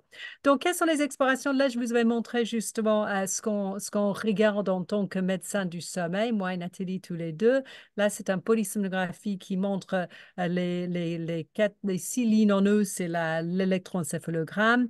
En bas, on voit, j'ai mis les cercles, justement, les événements respiratoires où on voit un espèce d'aplatissement, je pense que vous pouvez le voir, sur les lignes de débit nasal euh, et de thermistance, on voit effectivement que cette personne a du mal à respirer, mais garde toujours en activité sur les différentes bandes thoraciques. Je ne sais pas, non, je ne peux même pas pointer avec un pointeur.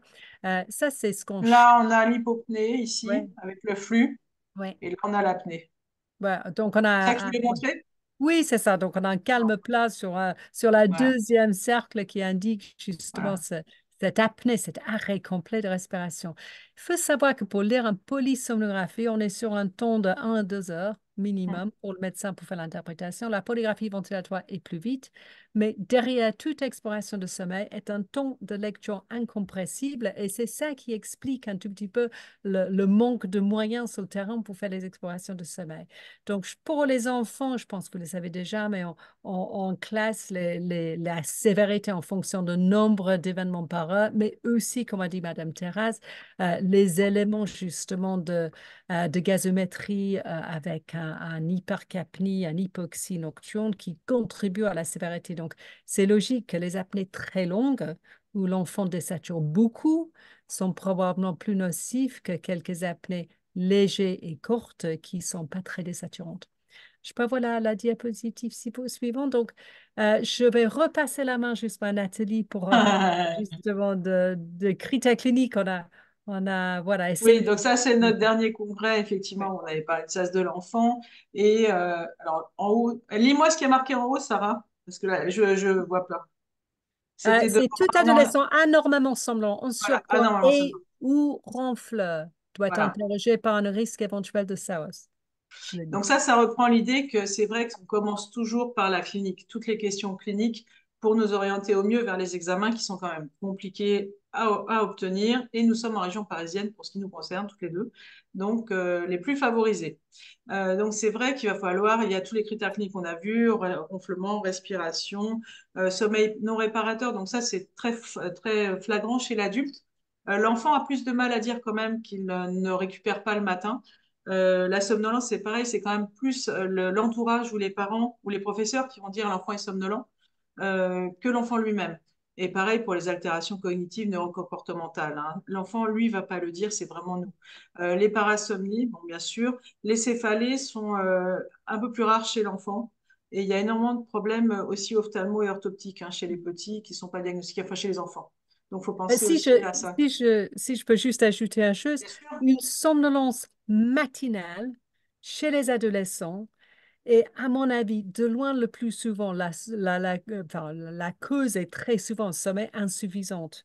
C'est cet enfant qui s'endort à 2 3 heures du matin Oui, et qui est somnolent le matin à 7 heures parce que tout bêtement, il ou elle n'a pas dormi suffisamment. Donc, il oui, faut faute de vraiment sommeil. corriger les erreurs comportementales en amont d'évaluer la somnolence. Oui. Nathalie. Bon, les armes infinies, physiques, bien sûr, avec l'obstruction nasale, la respiration buccale, obésité, surpoids, l'hypertrophie adéno-amygdalienne, le maxillaire, et puis après, toutes les complications qu'il peut y avoir, hein, surtout chez les ados obèses. On a déjà souvent les enfants qui viennent avec des bilans métaboliques ou des échocardiographie. Voilà. Les facteurs favorisants, le sexe mâle, l'obésité, surpoids, l'asthme, la rhinite allergique. Vous voyez, c'est quand même bien placé et donc c'est important d'y penser. Les antécédents de SAS personnels et familiaux, les antécédents d'amygdalectomie, la prématurité, l'ethnie afro-américaine, tabagisme et alcool. Alors moi, c'est une étude que j'avais envie de faire. Je suis dans le 93. J'ai énormément d'ethnies effectivement africaines. Et que ça soit adulte ou enfant, c'est les syndromes d'apnée. Enfin, c'est les enfants que j'ai vus le plus sévères, que j'ai envoyés en urgence à Necker, des petites 8 mois qui respiraient pas. Mais cas les plus sévères, c'est cette ethnie-là.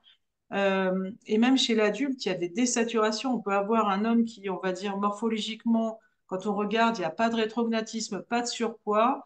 Il a une hypertrophie amygdalienne, on va dire, comme l'anglais qui est à côté. Mais lui, il va avoir des désaturations, mais majeures. Et donc, c'est vrai que l'ethnie, ça fait longtemps que je l'ai constaté. Et je m'étais posé la question de savoir si, dans le pays d'origine, en fin de compte, où ils n'étaient pas confrontés avec notre pollution, nos allergènes et tout ça, ils avaient des troubles obstructifs aussi importants et un retentissement aussi important. Ça, c'était une question que je m'étais posée parce que ce sont vraiment des patients extrêmement sévères. Et c'est vrai que les petits, ils arrivent, ceux que je vous décrivais, c'est impressionnant, hein. Parfois, voilà. Bon, ça, c'était le petit truc. Voilà. Donc, si quelqu'un a la réponse, savoir si c'est aussi obstructif dans le pays d'origine sans tous les stimuli autour, allergènes, pollution, si c'est une maladie d'adaptation de chez nous. Mais en tout cas, voilà, il faut être très vigilant. C'est voilà, très vigilant.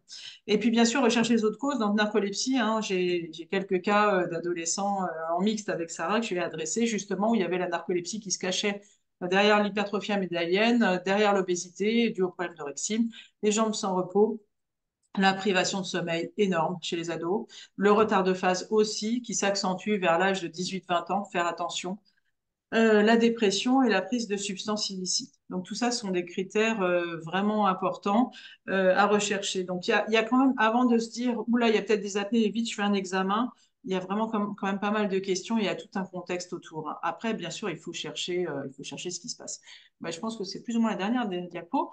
Euh, donc, ce qui est important, et après Sarah va argumenter aussi, c'est déjà penser qu'une pathologie peut en cacher une autre.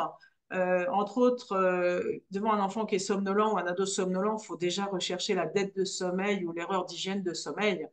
Bien sûr, il peut y avoir aussi un syndrome d'apnée du sommeil, en sachant que, comme on l'a dit, la dette de sommeil est aussi une source de prise de poids. Donc, faire attention, parce qu'à force de ne pas dormir, ils prennent du poids et ils peuvent avoir des apnées. Rechercher la narcolepsie, ça, c'est rhinite allergique, hein, donc je vous l'ai montré un petit peu, il y a un impact très important, surtout le rhinitosacarien. Notre rôle de l'ORL, alors je vous promets, j'ai déjà 3, voire maintenant j'en suis en septembre dans les délais, je n'ai pas besoin de recrutement. Donc les ORL n'ont pas besoin de vendre leurs compétences pour qu'on leur adresse plein de monde, hein. Nous, on est tous surchargés, c'est juste que je pense que c'est très important d'examiner les amygdales. Donc en plus maintenant, vous savez, vous saurez le faire super bien tous, d'ailleurs, sans l'ORL. Non, c'est vrai qu'on a quand même un rôle clé par rapport à l'obstruction des voies aériennes supérieures. Euh, Quand on veut faire un enregistrement du sommeil, idéalement, il faut déjà avoir optimisé les autres perturbateurs du sommeil. C'est-à-dire qu'un enfant qui s'endort à 3 heures du matin et qui dort 2 heures, on ne va pas se jeter sur la polysomnographie, on n'aura rien, on va juste avoir perdu du temps, une perte de chance pour un enfant à qui on aurait pu le faire aussi. Ce qui est très important, ça va être le suivi aussi. Quel que soit le traitement que vous allez préconiser, euh, un enfant justement qui reste somnolent malgré tout ce que vous avez fait, hein, donc c'est vraiment ça, faut continuer à poser la question, est-ce qu'il est toujours fatigué malgré ça? Et puis pareil, contrôler à distance. Donc ça a été dans le cas clinique, ce qu'on a vu tout à l'heure. Effectivement, ils ont contrôlé à 6 mois, ils ont refait l'enregistrement. Faut contrôler ça. On a énormément ça, les rechutes, ben, entre autres avec l'allergo, les problèmes d'otite séreuse. L'enfant va super bien, il a 3 ans et à 6 ans, paf, rebelote. Pourquoi? Ben, parce qu'il y a autre chose qui est arrivé. Donc ça, c'est important. Et puis, tout examen complémentaire doit être conditionné par la présence des signes cliniques. On commence d'abord par la clinique et après, on prescrit l'examen le plus approprié. Alors, Sarah, as-tu autre chose à rajouter déjà sur avant? Ton micro, ton micro. Non, j'ai pas de choses à ajouter. La question qu'on se pose, effectivement, c'est comment le résomorphé peut vous aider dans cette problématique de sommeil chez les enfants. Et d'autant plus qu'Elisabeth Boudinot ne me pose la question de comment éduquer chez un ado, un enfant, un ado avec très grande difficulté d'endormissement et de sommeil avec beaucoup de réveil. Est-ce que tu peux aller sur la diapo précédente, s'il te plaît, Nathalie? Donc, on a plusieurs choses qu'on peut faire pour vous aider. La première chose, c'est une information fiable pour les adolescents, destinée aux adolescents, que vous allez trouver sur le sommet des 0 à 18 ans. Donc, vous pouvez déjà dire à un adolescent, bah, allez s'informer sur votre sommeil, vous avez un trouble de sommeil, vous pouvez lire un tout petit peu des infos sur cela. On a un brochure destiné aux parents qui s'appelle Sommeil mode d'emploi. Donc, ça, c'est de l'information. Ensuite, on a le questionnaire de sommeil de l'adolescent qui, en fait, a deux objectifs. Premièrement, il va repérer et donner des consignes spécifiques pour les erreurs comportementales. Donc, si vous avez un ado qui ne dort pas assez, si vous avez un ado avec les horaires irréguliers, cette questionnaire va pointer justement cette erreur et donner des consignes spécifiques. Et deuxièmement, cette questionnaire permet aussi de dépister un SAOS, une forte suspicion de syndrome apnée du sommeil. Donc, tout cela, c'est plutôt dans la question d'information diagnostique, mais très prochainement, j'ai une excellente nouvelle pour Madame Boudnant. C'était que nous avons avec l'Université de Lyon une application téléphonique, je suis d'accord, c'est pas très logique, mais bon, une application téléphonique qui en fait est un défi, un programme sur plusieurs semaines pour améliorer le sommeil qui appuie notamment sur les éléments comportementaux. Donc, cette application sera prochainement disponible à travers le site de Réseau Morphée et on va justement communiquer dès que c'est prêt avec Repop afin que vous puissiez utiliser cet outil, conseiller cet outil à vos adolescents pour restructurer le sommeil. Et finalement, pour Madame Boudnat qui a du mal à faire lever les ados le matin, on a également l'accès à un outil qui s'appelle Way Up qui en fait, encore une fois, sur un portable, mais bon, euh, permet aux adolescents de se livrer à quelques petits jeux le matin, plus un encadrement pour les étirements, une activité physique, qui les permet de se réveiller plus facilement. Donc, donc voilà, deux nouveaux outils qui vont sortir de très, très prochainement qui peuvent vraiment vous aider dans votre travail chez les adolescents. Et j'étais en train de rigoler quand j'ai rendu compte que ces deux outils sont sur portable, tandis qu'on passe notre temps à dire que les portables, c'est pas bon. Je pense qu'il faut qu'on accepte que les portables sont là et ensuite, il faut qu'on les utilise de façon intelligente. Donc, c'est notre objectif. Nathalie, je ne sais pas ce que tu en penses de cela. Il va falloir qu'on passe aux questions. Excusez-moi, toutes les deux. Oui, je voulais préciser donc évidemment que le REPOP relaiera auprès de tous les adhérents les outils dès que vous nous les aurez transmis. Voilà, que également le parcours de soins, là, les recommandations qui viennent de sortir, moi je veux bien les envoyer aussi aux participants. Donc ce webinaire est également donc enregistré, on peut vous envoyer le lien et il sera probablement mis sur la plateforme Banco Formation, donc qui est une plateforme réservée à l'obésité en accès libre ou professionnel mais gratuit. Voilà, donc je crois qu'il y a quelques questions. Je voulais pas trop vous bousculer, mais qu'on prenne le temps d'y répondre.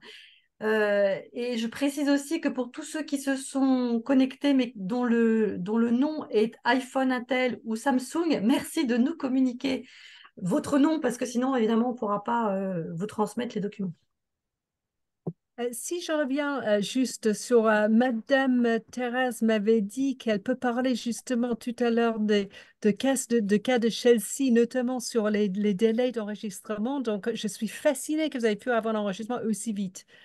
Donc, est-ce que vous pouvez nous éclaircir un tout petit peu sur cette... Est-ce que Catherine entend la question? Pardon, Voilà. excusez-moi, j'ai reçu un coup de fil entre-temps. Pardon. Donc, du coup, j'ai pas entendu la question. J'ai mes excuses. C'est la rapidité des explorations pour Chelsea. On était admiratifs. On Ah s'est ben dit... alors, c'est complètement. Alors, ça, c'était un coup de bol impossible. Enfin, vraiment, c'est une conjonction de choses qui se sont mises ensemble parce que c'est pas du tout habituel. On a énormément de délais, hein. On est D'ailleurs, en parlant d'accord. de délais, ça me faisait rappeler qu'on avait parlé à un staff sommeil en février de la pause de PPC d'un jeune qui a un SAOS à plus de 40 lui aussi, et qui n'a toujours pas été convoqué pour la pause de PPC. Donc, non, non, les délais sont très, très longs. Alors, ce qui s'est passé pour cette jeune fille, elle était hospitalisée et devant la symptomatologie, on a appelé le service du sommeil et qui nous ont dit, bon, bah, on a eu une défection pour ce soir, on vient vous la brancher. Donc, on a eu le soir même. Le jeudi, elle était présentée au staff sommeil où il y a les anesthésistes et les ORL. Et puis, bah, comme il y avait un petit peu ces critères, mais c'est vrai, c'est des critères maison, je ne pense pas des critères qui Non, c'est les sont critères maison, on est ah, d'accord. c'est des critères Oui, maison, donc il y oui. avait IH supérieur à 20, et il y avait en plus la SAT minimum inférieure à 80 et une apnée la plus longue qui était supérieure à 20 secondes. Donc ça, elle rentrait dans les critères des anesthésistes et ORL pour faire les choses, comme ils disent, en urgence. Et l'ORL qui était présente était de garde ce week-end à Necker, et elle a dit, bah, je la prends à Necker et je m'en occupe. Donc en fait, ça a été instantané, mais c'est complètement inhabituel. Et donc je regardais le compte rendu opératoire de la jeune, et donc il y a effectivement sur la langue, quand j'avais dit qu'on était intervenu sur la base de langue, il y a effectivement eu la résection des amygdales linguales, ça c'est sûr, mais il y a aussi eu une réduction du volume de la base de langue avec le fameux coblator là. Donc elle devait être très très très obstruée cette petite jeune. Alors c'est dommage, on n'a pas d'image hein, de leur de leur intervention. Ça pourrait être intéressant d'avoir ça. Mm. J'ai deux questions qui touchent aux médicaments, effectivement, donc je vais passer cela justement. La première, c'est de Madame Breyer qui s'est posé la question de la rôle de maxillase qui est donnée par certaines orales. Je ne sais pas si Nathalie, tu as un commentaire sur l'utilisation. Maxilase, on le donne C'est quand on va l'alpha-lamilase. mettre d'antibiotiques pour les petits maux de gorge, des choses comme ça. C'est un anti-œdémateux. Je le donne parfois quand il y a des coups de fouet à laryngée, des choses comme ça. Il n'y a pas de recommandation et ça ne fait pas diminuer la taille des amygdales ou des végétations. OK. Ce que je donne moi en préventif, par contre, des infections ORL, ce qui est aussi pas prouvé, mais ça fait plus de 20 ans d'expérience, voire 30, c'est le Solaci, par contre. Le OK. Solaci, pour les patients adultes, pour une polypose, je mets 3 mois par an et ils font plus d'infections. Enfin, le Solaci, c'est impressionnant. Maxilas, c'est l'anti-œdémateux. Je donne beaucoup pour les problèmes de larynx, coups de fouet laryngé, choses comme ça, Mm. ou pour les maux de gorge. Mais là, c'est vraiment pas prouvé. Pas par contre, végétation ou amygdale. On a une deuxième question potentiellement pour Madame Terrasse, en fait, sur est-ce que les antihistaminiques ont un effet sur la prise de poids? Non, pas Oui, que je ça fait prendre sache. du poids. Si. Je ne pense pas qu'il y ait une application, donc ça me rassure.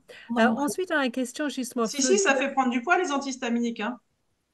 Alors nous, dans les médicaments qu'on voit habituellement qui aggravent les prises de poids sur des patients prédisposés, c'est tous les médicaments à base de cortisone et puis tous les Mm. médicaments qui ont un tropisme cérébral, hein, tout ce qui est Oui, anti-épileptique, et par exemple, le anti-Parkinson. Questin, les bastines, ça augmente l'appétence. Il y a des prises de poids avec les antihistaminiques, hein.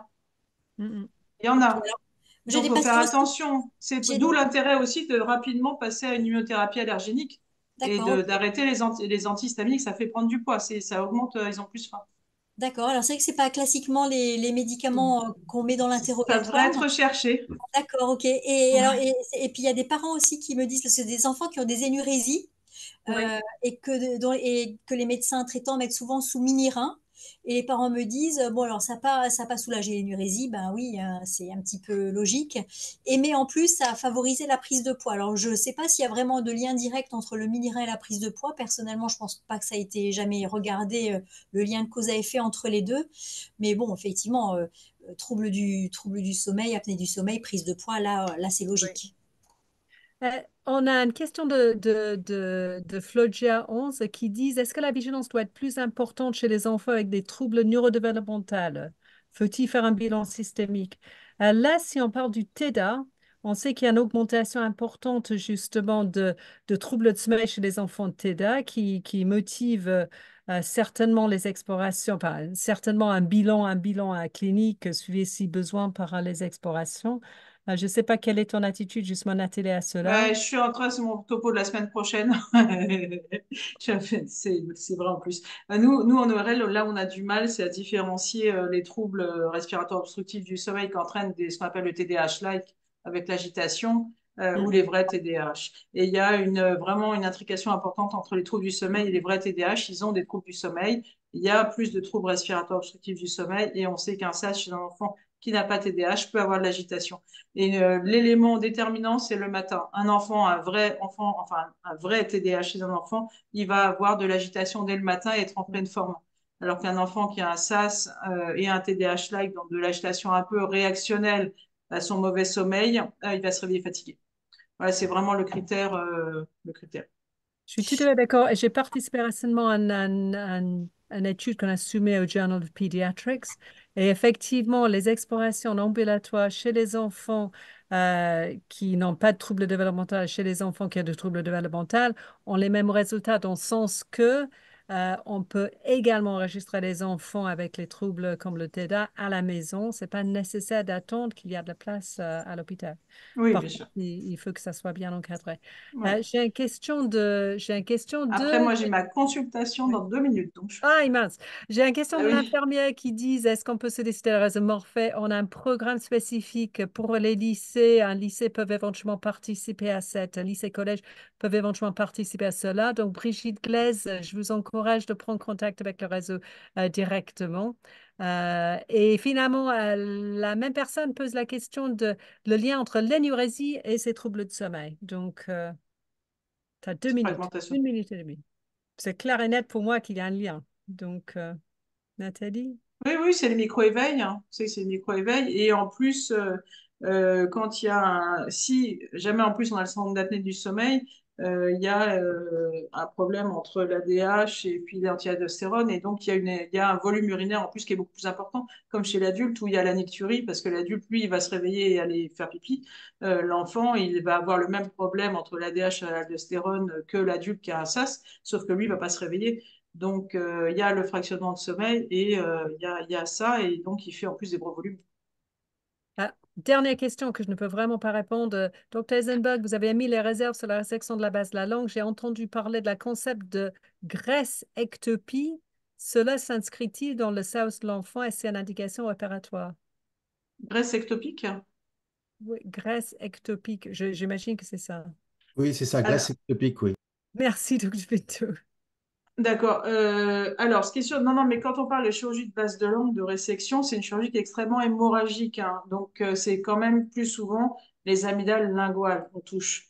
La base de langue. Ce qui me surprend dans la prise en charge du premier, donc je comprends qu'elle était de garde, mais il y a quand même des choses. C'est que quand on fait des choses dans l'urgence, sans avoir quand même un peu anticipé ou fait le tour, parfois on peut aller au gag. Donc c'est très bien que ça se soit bien passé. Il y a quand même le fait qu'un enfant qui a 70 par heure, je pense qu'il est épuisé.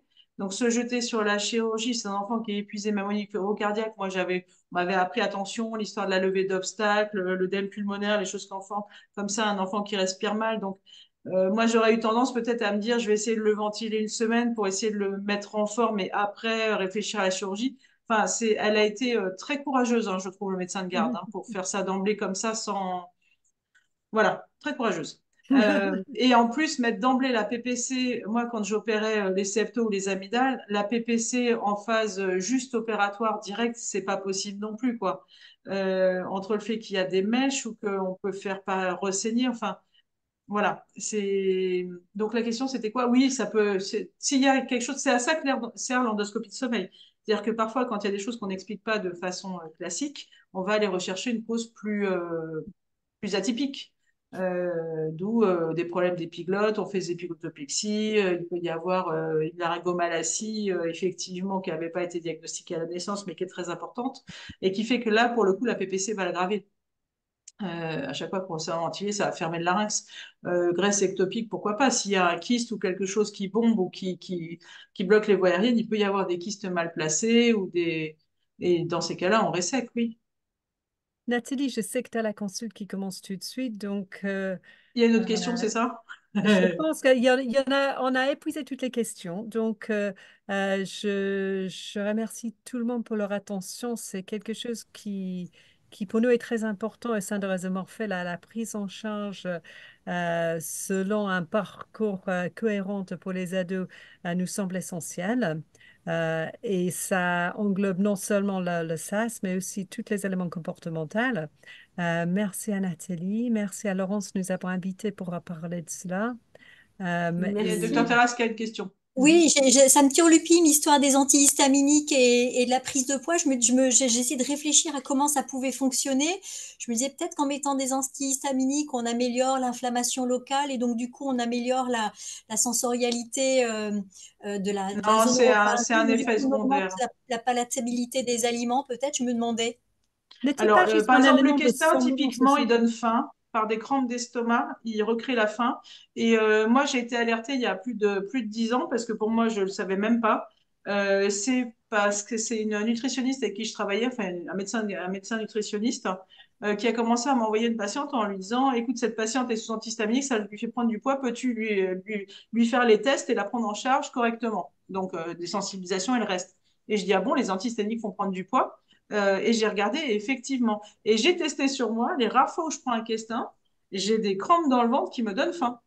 Donc, c'est vraiment une création de sensation de faim. Et depuis, je pose la question régulièrement à mes patients. Et dès que j'ai un patient qui a un petit surpoids, et j'en ai quelques-uns quand même, je dis, on est obligé de les mettre en début de désensibilisation, mais on va essayer de les arrêter rapidement parce que justement, faites attention, si jamais vous avez plus faim, une prise de poids, c'est plus faim. C'est une appétence qui est augmentée. Ça me revient maintenant, effectivement, il y a des antihistaminiques qui ont comme ça ce rôle un peu spasmodique et qui sont donnés d'ailleurs. Il y en a un qui est donné pour favoriser l'expulsion des embryons dans les fausses couches. Oui. Voilà. Mais enfin, en tout cas, c'est une réalité et je l'ai découvert par le biais d'un médecin nutritionniste. Ok. Donc, ça fait partie maintenant effectivement de mes questions et en tout cas de l'augmentation de la prise en charge de la rapidité. Et le problème, c'est qu'il y a énormément d'enfants en test. On leur dit, il a l'otite séreuse, ou il a ça, ou il a ça, ou même il l'a pas, quoi. Ah ben là, il y a les pollens dans l'air, je vais le mettre un peu sous aérus. Et même sous aérus, il y en a, il y a des parents qui me disent, bah, il n'arrête pas de manger, quoi. Mm. Donc, oui, faut faire attention. Je pense qu'il y a aussi l'effet de la somnolence chez certaines qui sont très sensibles à cela, qui, en fait, les fatigues diminuent les activités physiques encore plus. Ouais, mais bon, là, le questin, pour le coup, par exemple, fait pas dormir. Il y en a deux qui font pas dormir, le questin et le bilasca. Et Mm. donc, c'est même pas, c'est vraiment, effectivement, enfin, moi j'ai testé, ça m'a fait rigoler. J'ai dit, c'est un enfer. On a faim. Ne mais Bon, la bah, crampe d'estomac, merci pour cette révélation. ne jamais en prendre avant d'aller vous coucher. Toute la nuit, vous allez avoir envie de manger, quoi. Vous allez développer un trouble que vous n'aviez pas. Bon, en tout cas, pour nos enfants obèses, je pense que c'est bien clair que le syndrome d'apnée du sommeil, il faut d'abord explorer plein d'autres choses avant de se précipiter Oui. sur une polysomnographie et que, il y a énormément de choses, dont l'allergie, effectivement, qui n'est pas forcément quelque chose qui nous apparaît au premier abord. Je retiens aussi que bah, les garçons sont plus touchés finalement par cette problématique que les filles, hein, finalement. Ils prennent de surpoids. Ce qui n'est C'est pas souvent des vraiment, familles, hein, quand même aussi, hein. voilà, en Ouais. tout cas le contexte familial. Ouais. Donc je bah, vous remercie vraiment de cet éclairage très précis pour cette problématique. Et je pense qu'on aura de toute façon l'occasion de reparler de tout ça. Peut-être et en tout cas, on vous communiquera à tous les outils dont vous nous avez parlé. Oui, tout à fait. Donc, dès qu'ils sont live sur le site, on vous communique en fait les liens. Et plus qu'on a les enfants qui le font, plus qu'on aura les horaires qui sont encadrés, plus en fait, ça serait facile d'enregistrer ces jeunes. Donc, à la limite, en fait, à faire le programme de mise en optimisation de sommeil en amont des enregistrements, ça ne serait pas une mauvaise idée. Ça permet d'enregistrer dans les meilleures des conditions. Et étant donné les délais habituels, vous en avez largement le temps. Donc, Mm.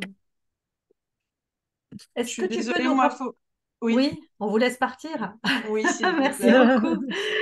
Si il y a encore deux, trois Si vraiment questions. il y a une question importante après, il n'y a pas de souci, vous donnez mon mail, je réponds sans problème après. oui, Très bien. Morphée reste à votre disposition pour faire ce qu'il faut. Voilà. Donc, Je vous Merci. remercie en tout cas et je vous quitte.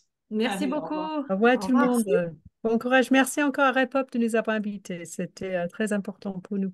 Ok. Merci. Au revoir tout le monde. Au revoir.